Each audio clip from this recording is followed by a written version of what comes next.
yo'q, yana kimdan olasiz? Tilanchi dindan. Bir gün aytishim mumkin, bir saat aytishim mumkin. Motivatsiya bu insonning ichki kuchi aslında. O'zingiznikini uyg'oting. Insonning ichki kuchi bu motivatsiya. Bu hech qachon yo'qolmaydi.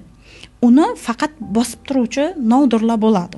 Ya'ni voqea hodisalar, bloklar, ustanovkalar bo'lishi mumkin va yopilib qolgan bu ichki kuch.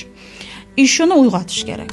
İnsanın ichki kuchi yopilgan vaqtda shuni ochganda, ya'ni sabab xafachilikmi, boshqa narsalarmi yoki da mumkin emas degan ustanovkalar bo'lgandir unda. Shular orqali shuni ochsa bo'ldi, insonga motivatsiya kerakmidi. Insonning o'zida bor narsa.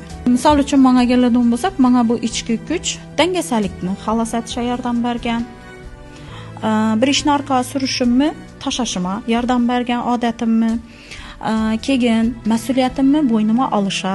Yani kimdandir nodir kutib, u aytib bersin, erim ekan, bu opam ekan, bu bolam meni ertagimim deb ta'minlab bersin degan kutuvlarimni yo'qotdi. Bu narsa motivatsiya, ya'ni hayotning mas'uliyatini bo'yniga olib, hech kimdan hech narsa kutmay xafa bo'lmang. O'zing bir xudo, faqat o'zing shu narsani berdi. O'z aslida hamma narsa shu narsa yapib boradi. Sen va xudo. Hech kimdan hech narsa kutma. Har kim o'zini tashvishi o'zini yetadi degan narsadan bu. Birov yordam berib yashamoqqa должен emas.